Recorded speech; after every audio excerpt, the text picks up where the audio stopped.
Hello, this is Justin coming at you with a solo style video. Let's see, my first solo style video. And I just wanted to do a quick top 5 list. So I wanted to do this for every genre of video game, but this is mostly just for fun, and so the list will be informal. If you've seen our top 10 fictional locations not to go vacation at, you'll see that we're pretty informal when it comes to these lists. So, this is just my top 5 favorite tropes of RPG games, role-playing games, for those of you who don't know. Now, role-playing video games specifically.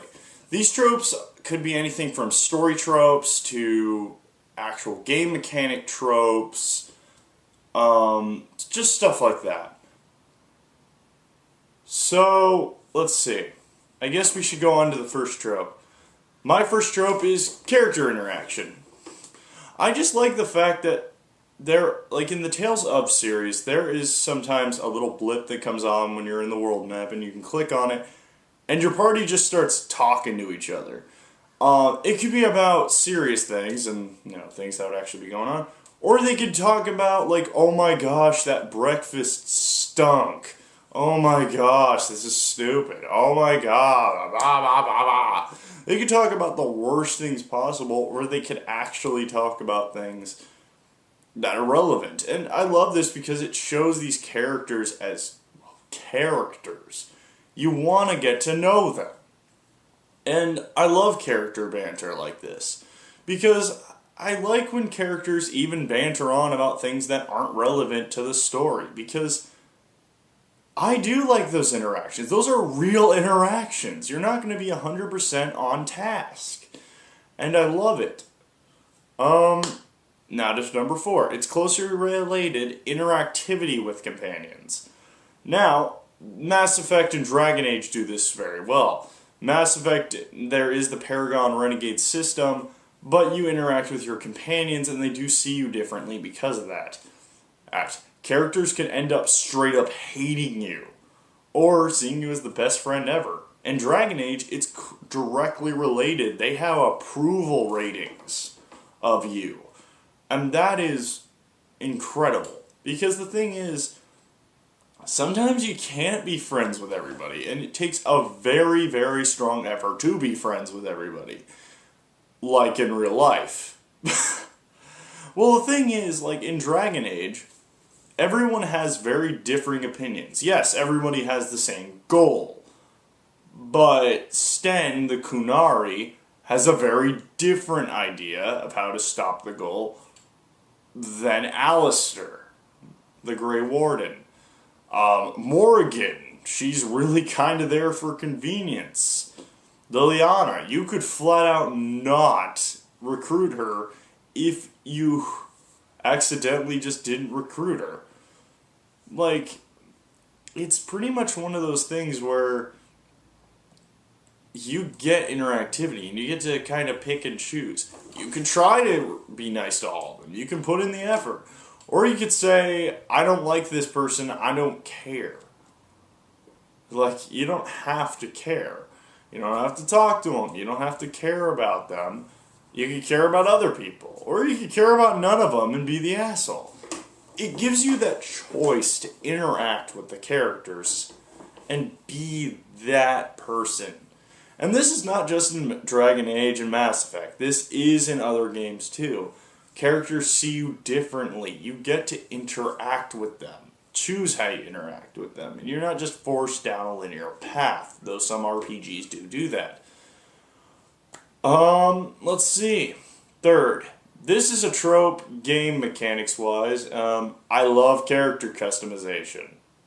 Okay, so I know a lot of RPGs, especially Japanese RPGs, don't necessarily let you have your own character.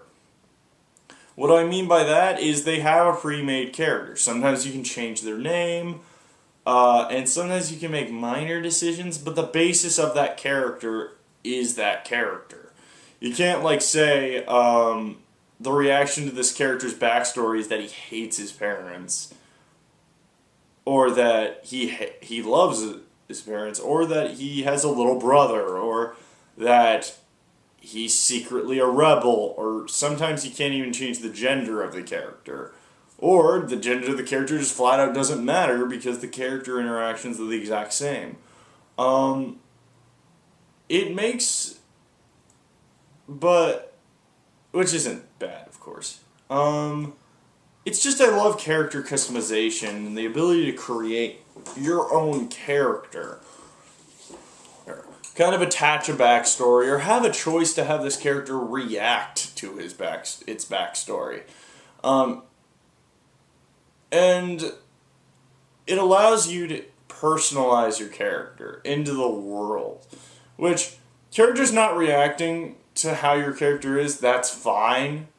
Because, I mean, come on.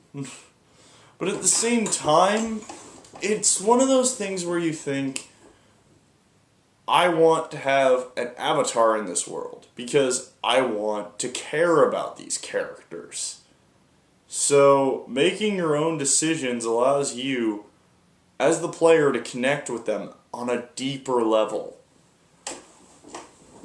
And on that note, let's go to number 4. This is another trope, and this one's an unpopular one. I'm gonna warn you.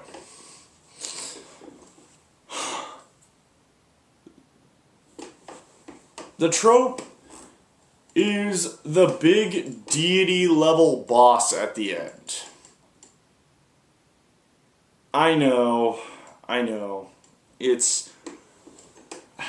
get it. It's too easy to make, like, the deity level boss, where it's just like, oh my god. You know, like, Final Fantasy, you're fighting, like, a small giant rat, and then at the end of the game, you're fighting Super Death God Genesis, Super Mega, Ultimate Mega Super King of the Gods. Because your fate is intertwined in deeper meanings and all of that. I actually like the Final Fantasy series. But I like this because it's kind of like you're fighting this giant boss. This boss that is so powerful. That is so strong. And you've been building up to it. You've gotten stronger. And it really shows how far you've come. And then when you defeat it, you really feel like your characters have come a long way. From defeating mice on the first level to frickin' the god of, like, evil. Or the god of Genesis. Or some guy who thinks he's a god. Most of the time, it's the last one. But also, I like the idea because their designs are so amazing. And I love some of the designs of these, like, amorphous, giant creatures. And, yeah. Now it's time for number 5. And number 5... Okay. Number 5 is probably the most basic. I love the idea of leveling up. Yeah, I know, it comes into grinding, it comes into other things, but I love the idea of leveling up because it feels, and I get it, some people, like, I don't know, some people might say, like, oh, well, you know, it shouldn't be your only satisfaction, but it's a satisfaction, to level up. It feels immediately satisfying. Yeah, you may not necessarily feel stronger, and it's really easy to grind, or have to grind because of that, but it feels immediately satisfying, and it's a thing where RPGs have it. Now, action-adventure games don't have it, but hey, that's fine, that's not what they were made for. With role-playing games, you really do feel like you're getting stronger, and leveling up simulates that. It simulates character progression. Strength-wise, of course. But yeah, those are my 5 favorite tropes. I would like to hear what your favorite tropes of RPGs are. And yes, I will probably do a least favorite tropes as well. After all, RPGs are not perfect. In fact, there are a lot of stinkers because of, well, things that happen in them.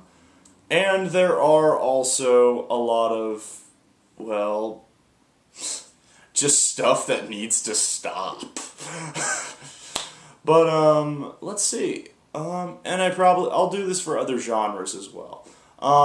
These videos are going to be a little infrequent. Again, this is a solo style video while me and Cecilia are, preparing for our together video, which that's coming up soon. We're just, we're thinking of ideas, and, we're doing this for fun, and we love you all, and, yeah. Please, if you really liked us, feel free to like, and comment. We will reply to comments. Yeah, and we hope you have a good day.